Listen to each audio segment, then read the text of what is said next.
Assalamualaikum warahmatullahi wabarakatuh. Innal hamdalillah nahmaduhu wa nasta'inuhu wa nastaghfiruh wa na'udzu billahi min shururi anfusina wa sayyiati a'malina. May yahdihillahu fala mudilla lahu wa may yudlil fala hadiya lahu. Asyhadu an la ilaha illallah wahdahu la syarika lahu wa asyhadu anna Muhammadan abduhu wa rasuluh alladzi la rasula wa la nabiyya ba'dah. Ya ayyuhalladzina amanu taqullaha haqqa tuqatih wa la tamutunna illa wa antum muslimun. Amma ba'd. Bapak dan Ibu kaum muslimin dan kaum muslimat yang dirahmati oleh Allah Subhanahu wa taala. Pada malam hari ini kita melanjutkan pembahasan dari kitab Sahih Muslim. Masih dalam pembahasan Kitabul Hajj, yaitu kitab tentang haji. Bab yang ke-59 yaitu bab istihbabu an-nuzul bil muhassab yauman nafar was-salatu bihi. Itu bab yang menyebutkan tentang disunnahkan atau dianjurkan nuzul, turun dan singgah atau menginap di muhassab, suatu tempat yang disebut dengan muhassab atau nantinya juga disebut al-abtah atau juga disebut al-khayf, khayf Bani Kinanah. Pada Yaumun Nafar, itu hari keluar dari Mina, yaitu pada tanggal 13 Zulhijjah bagi Nafar Tsani, atau ya, dan itu yang dilakukan oleh Nabi SAW. Was-salatu bihi, dan salat di dalamnya.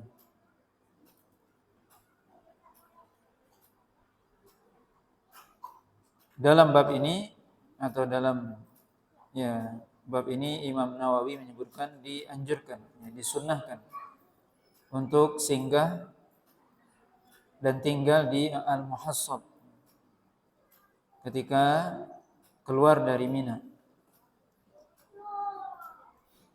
Dalam bab ini disebutkan hadis dari Abdullah bin Umar radhiyallahu taala anhuma, anna Nabiy sallallahu alaihi wasallam wa Abu Bakrin wa Umar kanu yanziluna bil abtah.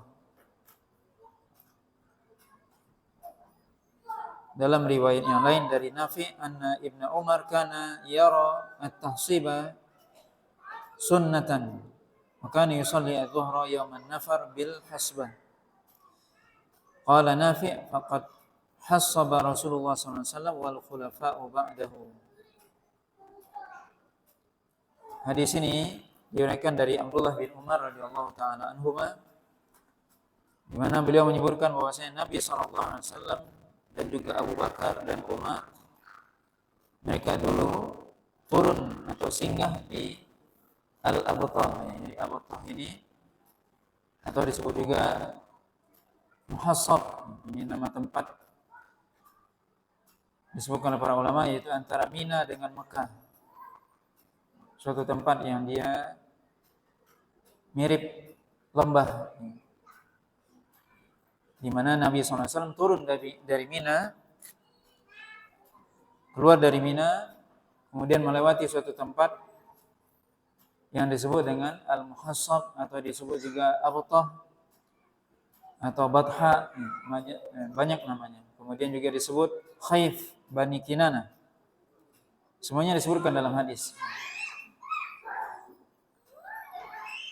Di sini Abdullah bin Umar mengatakan bahwasanya Nabi SAW dan juga Abu Bakar dan Umar dulu ketika keluar dari Mina setelah tanggal atau pada tanggal 13 Zulhijjah, di mana orang-orang yang melakukan ibadah haji itu mereka keluar dari Mina pada tanggal 13, itu yang lebih sempurna.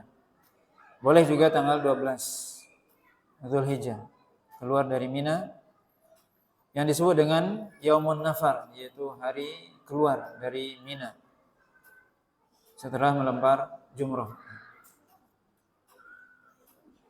Kemudian Nafi mengatakan bahwasanya Abdullah bin Umar melihat atau berpendapat bahwasanya at-tahsib yaitu singgah di tahsib atau abtah atau muhassab itu adalah sunnah. Karena Abdullah bin Umar berpendapat itu sunnah karena Nabi SAW melakukannya. Begitu juga Abu Bakar, begitu juga Umar. Maka Nafi mengatakan qad hassaba Rasulullah wal khulafa ba'dahu. Itu Rasulullah SAW itu turun atau tinggal singgah di muhassab dan juga khalifah setelah beliau. Tentunya tempat ini ya sekarang ini sudah jadi bangunan semua, ya, tidak diketahui ya, tempatnya persis. Walaupun sebagian ada yang menyebutkan, tapi tentunya sudah jadi bangunan. Tapi di sini kita menyebutkan di sini hadis yang dibawakan oleh Imam Muslim supaya kita mengetahui di sini bagaimana para sahabat ya, menyikapi perbuatan Nabi SAW. Di sini Abdullah bin Umar menganggap bahwasanya Nabi ketika keluar dari Mina singgah di Muhassab, menginap di situ, maka itu dianggap sunnah. Dan juga diikuti oleh khalifah setelah Rasulullah, yaitu Abu Bakar dan Umar. Adapun pendapat yang lain, sahabat yang lain mengatakan tidak sunnah. Kita bisa lihat di sini Imam Muslim sendiri membawakan hadis dari Aisyah radhiyallahu taala anha, qalat nuzulul abtah laisa bisunnah. Innama nazalahu Rasulullah sallallahu alaihi wasallam li'annahu kana asmaha li khurujihi idza kharaj. Aisyah radhiyallahu taala anha mengatakan bahwasanya turun atau singgah menginap di abtah atau muhassab tadi bukanlah sunnah, kata Aisyah. Di mana Nabi SAW singgah atau keluar melalui muhassab tersebut atau abtah karena itu adalah tempat yang lebih mudah bagi Nabi SAW untuk keluar dari Madinah, untuk keluar dari Mekah menuju Madinah atau keluar dari Mina menuju Madinah. Maka di sini bisa kita lihat bahwasanya Aisyah radhiyallahu ta'ala anha mengatakan itu tidak sunnah atau tidak dianjurkan untuk singgah di situ. Karena kata Aisyah, Nabi SAW semata-mata singgah di situ karena itu adalah tempat yang paling pas. Jadi itu hanya kebetulan. Disebutkan tawafuqan laisa qasdan, artinya itu hanya kebetulan. Itu tempat yang pas, yang lebih mudah bagi Nabi SAW untuk keluar dari Mina menuju Madinah. Bukan semata-mata itu disyariatkan. Kemudian juga disebutkan hadis oleh Imam Muslim, riwayat dari Abdullah bin Abbas radhiyallahu ta'ala anhuma, qala laisa tahsibu bi syai'in innama huwa manzilun nazalahu Rasulullah sallallahu alaihi wasallam. Abdullah bin Abbas mengatakan bahwasanya at-tahsib yaitu singgah di muhassab itu tidaklah dianggap sunnah, bukanlah sesuatu yang disyariatkan. Di mana itu adalah tempat di mana Rasulullah SAW singgah begitu. Hanya sebagai tempat singgah Nabi SAW saja. Kemudian juga disebutkan riwayat oleh Imam Muslim dari sahabat Abu Rafi. Abu Rafi adalah mantan budak Nabi SAW atau maula dari Nabi SAW yang membantu Nabi SAW. Abu Rafi mengatakan, lam ya'murni Rasulullah SAW an anzilal abtah hina kharaja min Mina walakinni ji'tu fadarabtu fihi qubbatahu faja'a fanazala.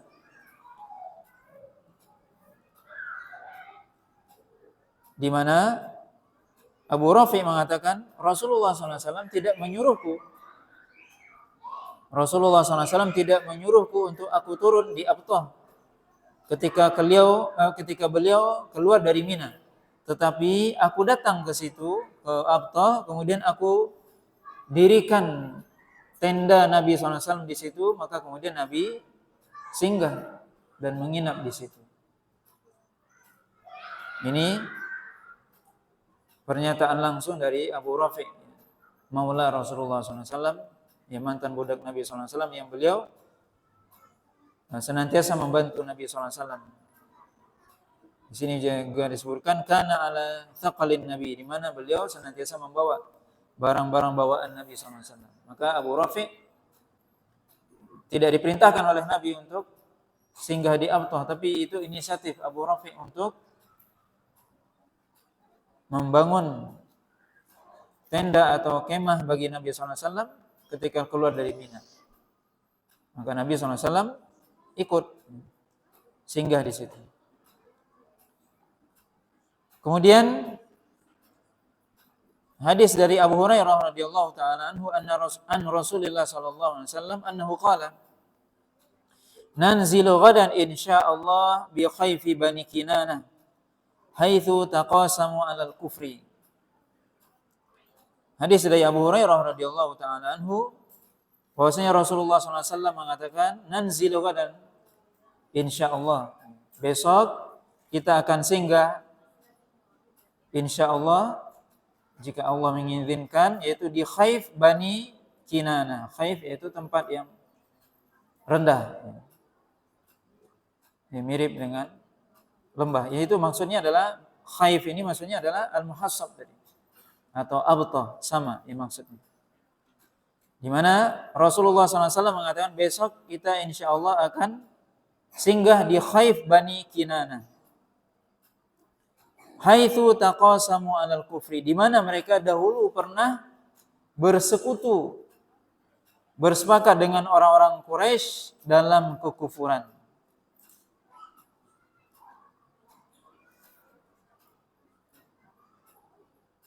Dalam riwayat yang lain juga dari Abu Hurairah, Nabi SAW mengatakan wa nahnu, Abu Hurairah mengatakan qala lana Rasulullah SAW wa nahnu bi Mina nahnu naziluna ghadan bi khayfi bani Kinanah haitsu taqasamu 'alal kufri.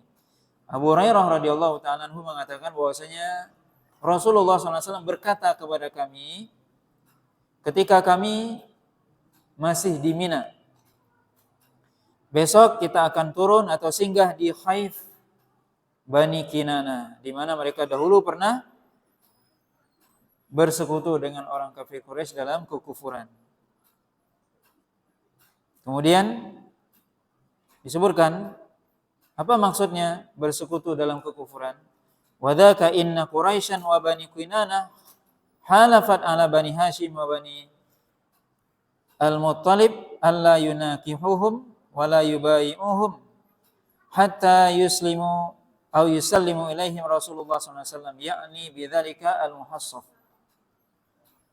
yaitu dahulu orang-orang Quraisy dan Bani Kinanah pernah bersekutu, bekerja sama, bersepakat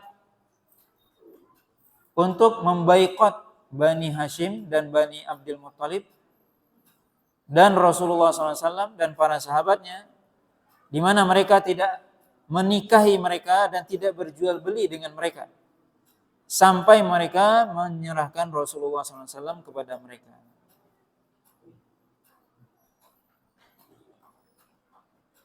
Dalam riwayat yang lain dari Abu Hurairah juga, ani Nabi sallallahu alaihi wasallam qala manziluna insyaallah idza fataha Allah azza wa jal al-khayf haitsu taqasamu 'alal kufri. Nabi sallallahu alaihi wasallam mengatakan tempat kita menginap adalah insyaallah jika Allah memudahkan, yaitu di Khayf. Bapak dan Ibu yang dirahmati Allah Subhanahu wa taala, maka ini disebutkan riwayat oleh Imam Muslim dari Abu Hurairah radhiyallahu ta'ala anhu, di mana Nabi SAW turun di Khayf atau di Abtah atau Muhassab, suatu tempat yang di situ disebutkan tempatnya Bani Kinanah. Kemudian Nabi SAW mengingat kembali di mana Bani Kinanah Dan Quraisy ini adalah suku yang mereka dulu pernah memboikot Nabi SAW. Kita tahu, kalau kita baca sejarah Nabi SAW, Nabi pernah diboikot oleh orang-orang kafir Quraisy dan Bani Kinanah, di mana boikot tersebut memutuskan hubungan silaturahim dengan Nabi SAW, dengan Bani Hashim, Bani Abdul Muttalib, dan juga memutuskan untuk tidak berjual beli, tidak bermuamalah, tidak berjual beli, termasuk juga tidak saling menikahi atau menikahkan. Maka ini terjadi, kita semua tahu bahwasanya itu terjadi lebih kurang 3 tahun. Dan Nabi SAW ketika itu dengan para sahabat itu sangat menderita sampai mereka makan daun-daunan itu. Dan setelah itu meninggal paman beliau Abu Thalib, kemudian Khadijah. Setelah itu baru terjadi Isra dan Mi'raj. Ini terjadi sebelum Nabi SAW hijrah ke Madinah. Maka Nabi SAW itu diboikot 3 tahun lebih. 3 tahun. Di mana mereka, orang-orang Quraisy ketika itu menulis boikot tersebut di dinding Ka'bah. Sampai tulisan tersebut dimakan rayap. Kecuali lafaz Allah. Maka kemudian akhirnya mereka kembali. Artinya mereka membatalkan boikot tersebut setelah 3 tahun. Nah, di sini Nabi SAW ketika haji wada, beliau setelah keluar dari Mina, maka beliau ketika itu singgah di Khaif, Bani Kinanah.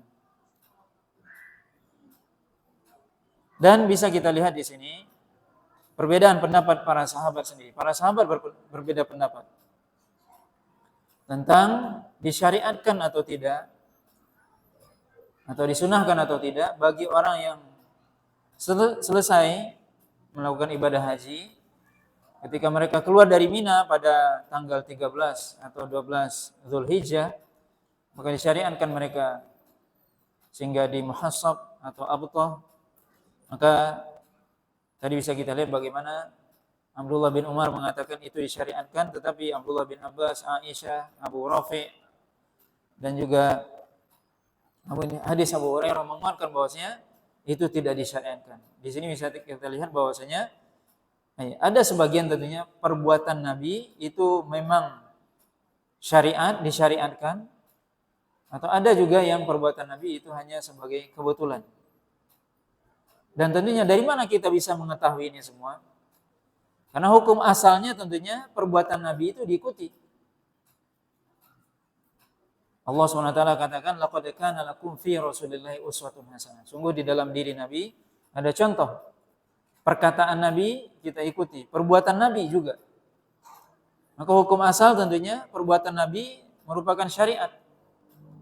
Tetapi para sahabat, para ulama itu melihat apakah yang dilakukan oleh Nabi SAW itu semata-mata memang syariat yang murni berkaitan dengan ibadah, atau itu hanya sebuah kebetulan karena memang Nabi SAW memerlukan itu. Seperti di sini singgah di Muhassab atau Abtah atau yang lainnya. Atau Nabi SAW ketika berada di Muzdalifah, beliau wukufnya atau mabitnya di suatu tempat di Masy'aril Haram. Apakah semua harus di situ? Apakah dianjurkan semua di situ? Tentunya tidak. Nabi sendiri yang mengatakan seluruh tempat di Muzdalifah adalah tempat mabit. Tapi aku di sini, kata Nabi.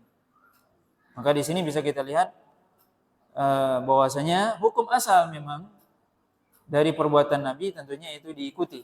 Tetapi dalam hal ini juga para sahabat, para ulama itu melihat apakah itu memang benar-benar murni syariat atau itu kebetulan.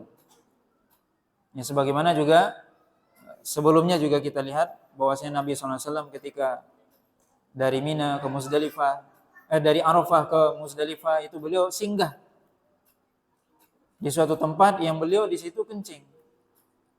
Apakah harus juga seperti itu? Abdullah bin Umar sendiri melakukan, tapi para ulama yang lain tidak. Nah, di sini bisa kita lihat bagaimana para sahabat, para ulama mereka memperhatikan, dan juga bagaimana mereka benar-benar melihat, merinci perbuatan Nabi SAW. Maka sampai di sini bisa kita lihat di mana Nabi turun itu sampai dijelaskan oleh para sahabat. Sampai tadi kita sebutkan sebelumnya, Nabi di mana Nabi kencing sampai disebutkan. Nabi turun, Nabi kencing, kemudian beliau wudu yang khafif. Kemudian baru beliau melanjutkan. Itu ketika dari Arafah menuju Muzdalifah. Ini menunjukkan juga di sisi yang lain, para sahabat adalah orang yang sangat amanah dalam menyampaikan hadis. Ini bisa kita lihat bagaimana para sahabat itu sangat amanah menyampaikan hadis Nabi SAW dalam sampai hal yang kecil. Itu mereka sampaikan. Dan itu menjadi bantahan kepada orang yang menuduh para sahabat itu tidak amanah. Ada sebagian orang atau kelompok yang mengatakan para sahabat ini tidak amanah, atau mengubah-ubah syariat, atau mengubah hadis Nabi SAW, tidak menyampaikan atau menyimpan dan sebagainya. Padahal bisa kita lihat dalam bab haji ini sangat detail disebutkan bagaimana perjalanan Nabi SAW, di mana Nabi berhenti, di mana Nabi bermalam, sampai di mana Nabi buang hajat, itu disebutkan. Begitu para sahabat. Bagaimana kita bisa merasakan bagaimana para sahabat itu orang yang sangat amanah dan menjaga hadis Nabi SAW. Lalu kemudian ada orang-orang yang datang belakangan begitu saja menuduh para sahabat dengan tidak amanah dan sebagainya. Maka bisa kita lihat jasa para sahabat dalam menyampaikan hadis Nabi SAW, sehingga kita bisa mengetahui sedetail apapun yang mungkin kita sampai hari ini tentunya kita nggak tahu di Abu Thah itu di mana. Tapi tetap itu disampaikan. Kemudian bab selanjutnya, wujubul mabit di Mina layali ayyamit tasyrik wa tarkhis fi tarkihi li ahli siqayah. Yaitu kata Imam Nawawi di sini, wujubul mabit, wajib mabit bermalam di Mina layali ayyamit tasyrik, yaitu pada malam-malam hari tasyrik 11, 12, 13 Zulhijjah. Wa tarkhis fi tarkihi li ahli siqayah, dan diberikan rukhsah, keringanan untuk tidak mabit di Mina bagi orang-orang yang dia ditugaskan untuk memberikan minum kepada orang-orang yang sedang melakukan ibadah haji.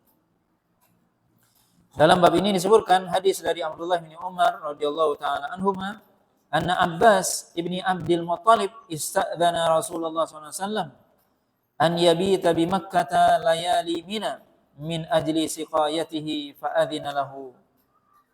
Yaitu dari Abdullah bin Umar bahwasanya Al-Abbas bin Abdul Muttalib meminta izin kepada Rasulullah SAW untuk bermalam di Mekah pada malam-malam Mina, dikarenakan beliau memiliki tugas, yaitu memberikan minum kepada orang-orang yang sedang melakukan ibadah haji. Maka Nabi SAW memberikan izin.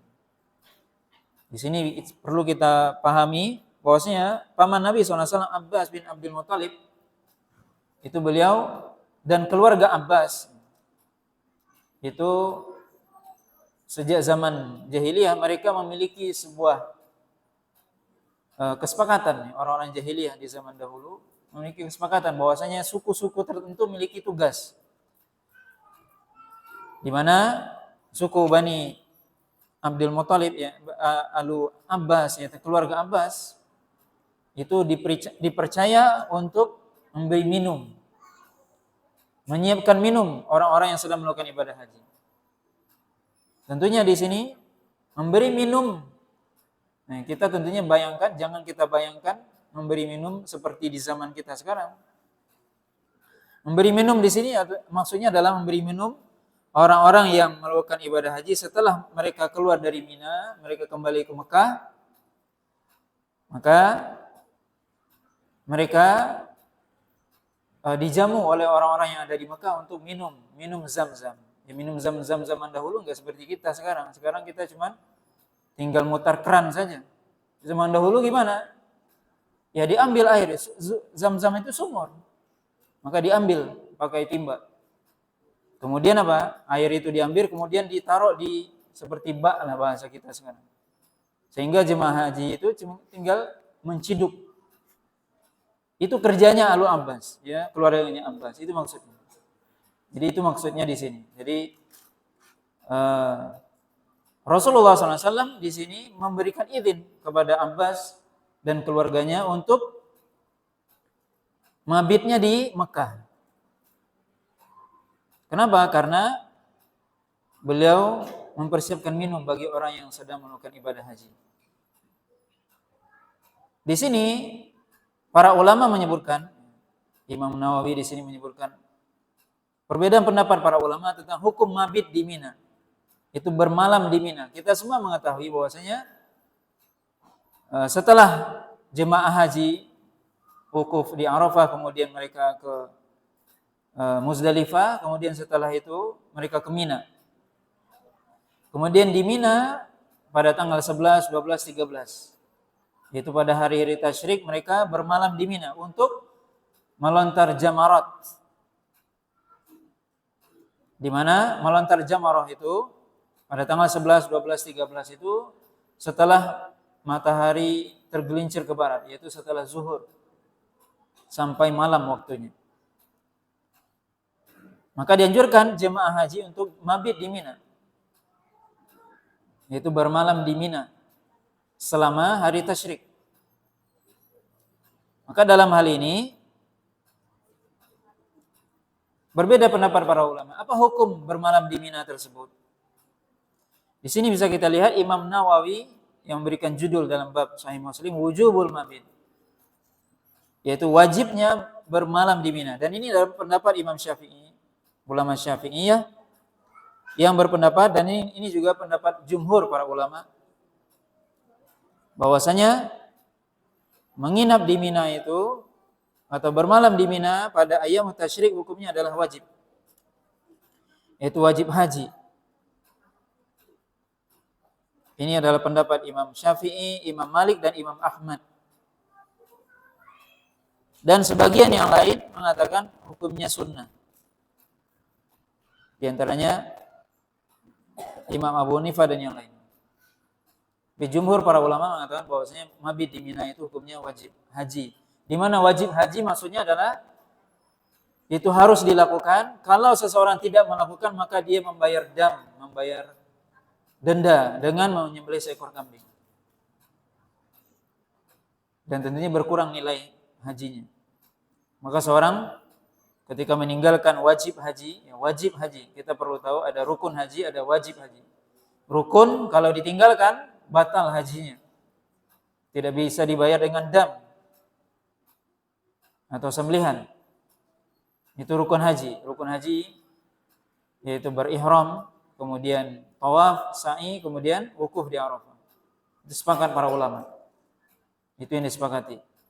Sedangkan mabit ini jumhur para ulama mengatakan adalah wajib haji yang kalau ditinggalkan maka membayar dam.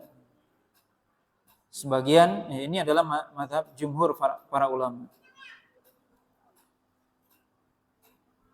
Kemudian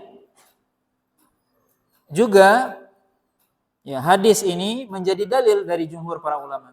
Hadis Ibnu Umar ini menjadi dalil. Kenapa?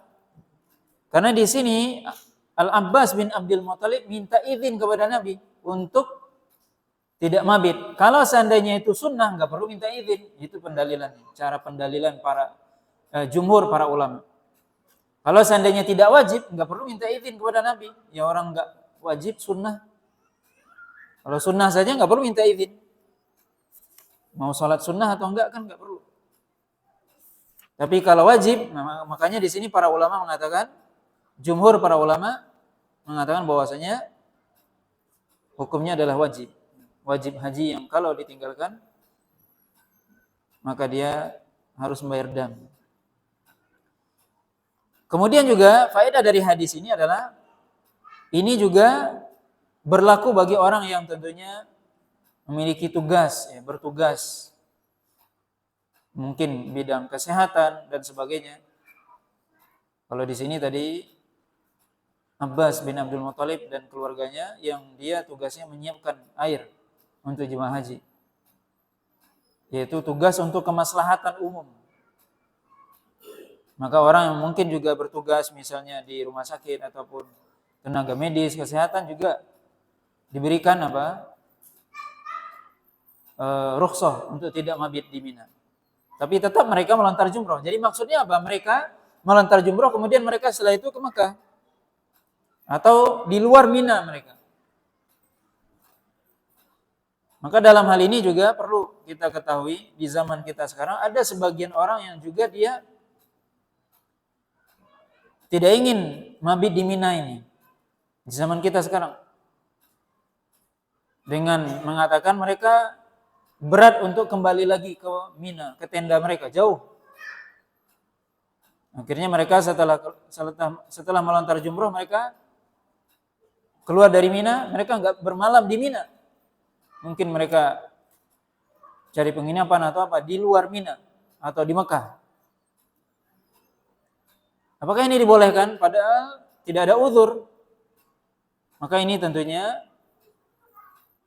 bukanlah perbuatan yang benar. Ini keliru. Mereka menginap di luar, kemudian besoknya mereka melontar jumroh lagi. Jadi hanya bermalam saja tidak di Mina. Jadi tentunya siangnya mereka ke Mina, melontar jumroh, habis melontar mereka keluar dari Mina. Dengan alasan capek. Tentunya perlu kita ketahui bahwasanya haji itu memang capek. Sampai Nabi SAW mengatakan apa? Haji itulah jihad bagi wanita. Jihadun la qitala fihi, jihad yang tidak ada perang di dalamnya. Maka kalau kita haji ya capek. Lalu kalau ada yang mengatakan saya malas balik ke Mina karena capek, ya enggak usah haji sekalian. Ya kalau mau haji harus siap capek. Kalau tidak tentunya kita melanggar. Ini sebagian orang di zaman sekarang dia mempermudah-mudah, mencari hal-hal yang mudah menurut dia. Mempermudah hukum. Padahal tidak ada uzur. Ini yang dibolehkan apa? Yang ada uzur, ada tenaga medis, mungkin ada yang dia merawat dan sebagainya. Dia di rumah sakit misalnya.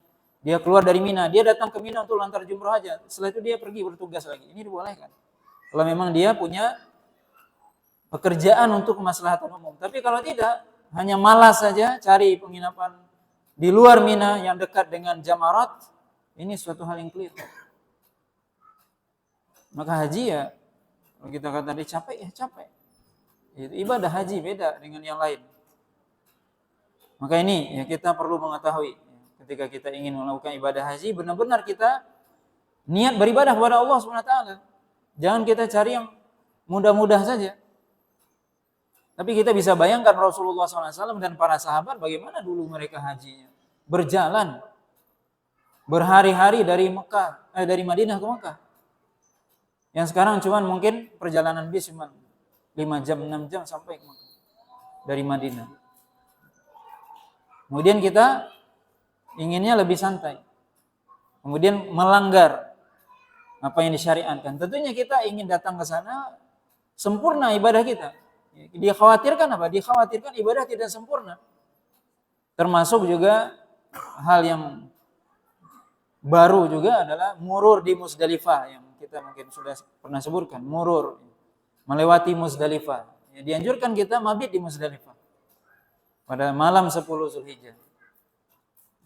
Sekarang dengan alasan kredit dan sebagainya, maka akhirnya mereka hanya lewat saja atau di bis saja. Ini juga tentunya perlu diperhatikan bahwasanya dalam kita beribadah itu kita cari tentunya kesempurnaan. Apalagi kita melakukan ibadah haji itu mungkin sekali cuma dalam seumur hidup. Kemudian kita sudah jauh-jauh menghabiskan harta, waktu. Tentunya kita lebih sempurna dengan kita benar-benar melaksanakannya sesuai dengan aturan yang diajarkan oleh Nabi SAW. Ya, sebisa mungkin.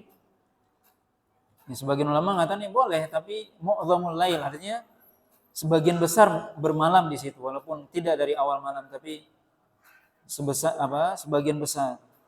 Tidak hanya sebentar kemudian pergi. Kecuali orang-orang yang dia memiliki uzur, itu dibolehkan katanya. Termasuk di sini apa? Bermalam di Mina.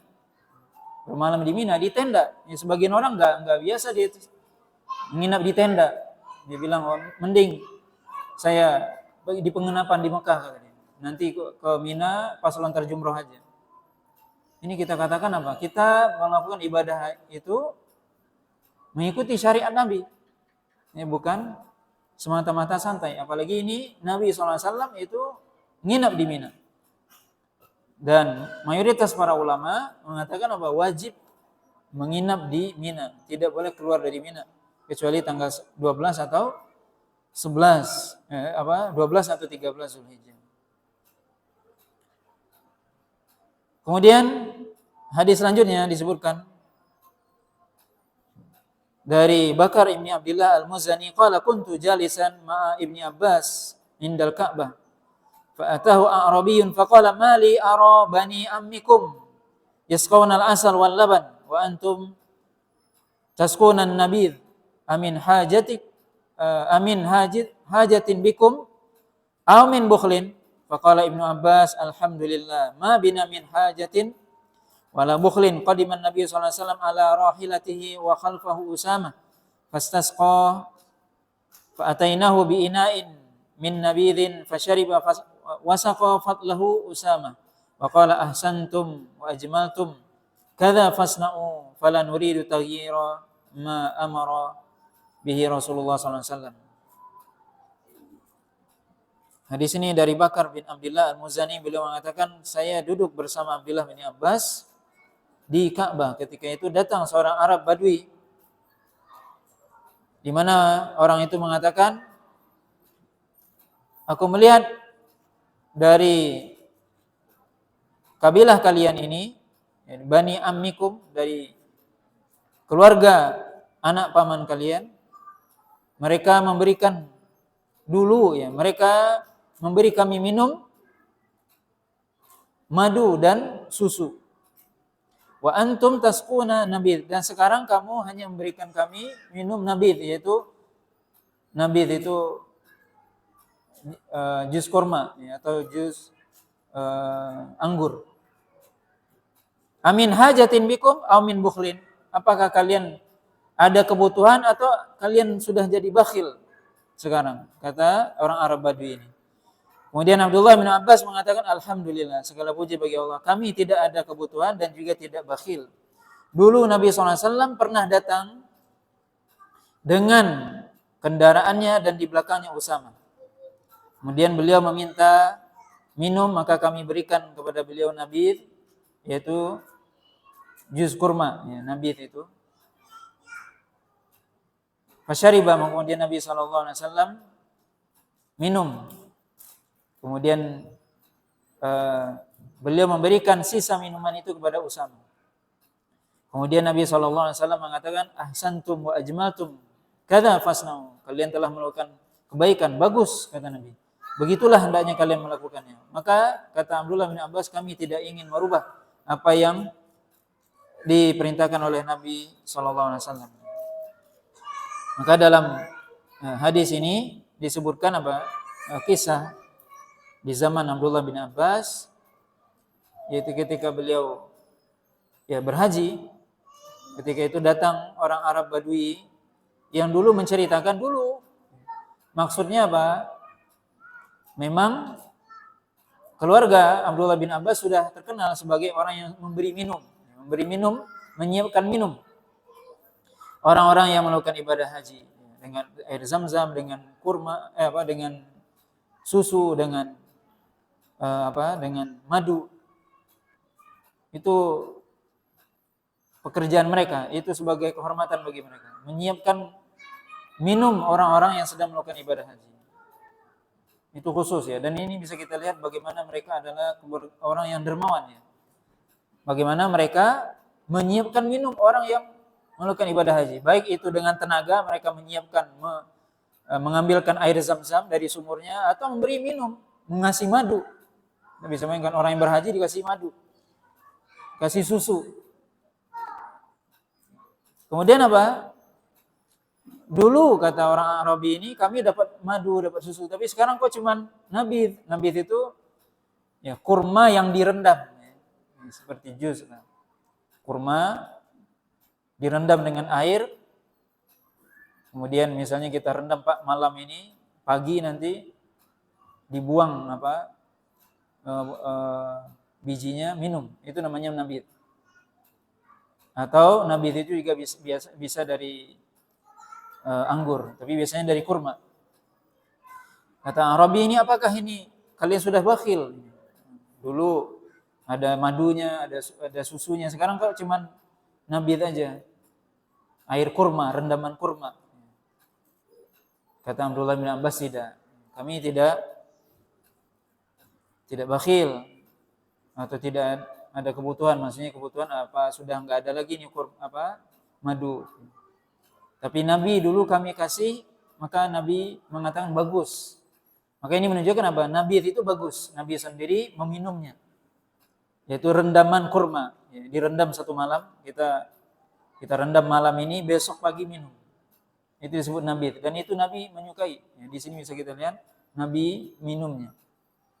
Maka dianjurkan, disyariatkan kita juga. Ya.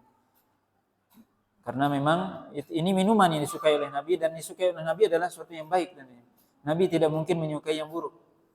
Kemudian juga Nabi menyukai madu, susu. Maka ini hadis ini menunjukkan apa? Bagaimana keluarga Abbas bin Abdul Muthalib dari dulu itu memang mereka dipercaya sebagai yang menyiapkan minum orang-orang yang melakukan ibadah haji. Ini sebuah keutamaan, kemuliaan bagi mereka.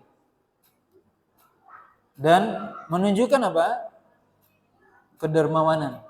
Jadi satu keluarga itu tugasnya apa? Menyiapkan minum. Kita bisa lihat berapa orang yang melakukan ibadah haji, enggak terhitung. Itu disiapkan. Di zaman Nabi, haji wada berapa orang? Lebih dari 100.000. Itu yang menyiapkan minumnya keluarga Abbas. Kita bisa 100.000 orang di zaman Nabi. Haji wada lebih dari 100.000 yang melakukan ibadah haji bersama Nabi. Itu yang menyiapkan minumnya siapa? Keluarga Abbas. Subhanallah. Itu keutamaan dan itu menunjukkan apa? Kedermawanan. Bagaimana kita mencontoh apa yang dilakukan oleh Rasulullah, para sahabat dan orang-orang terdahulu. Wallahu ta'ala alam. Ini beberapa hadis yang bisa kita baca pada malam hari ini, mudah-mudahan bermanfaat. Subhanakallah wa bihamdika asyhadu an la ilaha illa anta astaghfiruka wa atubu ilaik. Wa sallallahu ala nabiyyina Muhammadin wa ala alihi wa sahbihi wasallam. Wassalamualaikum warahmatullahi wabarakatuh.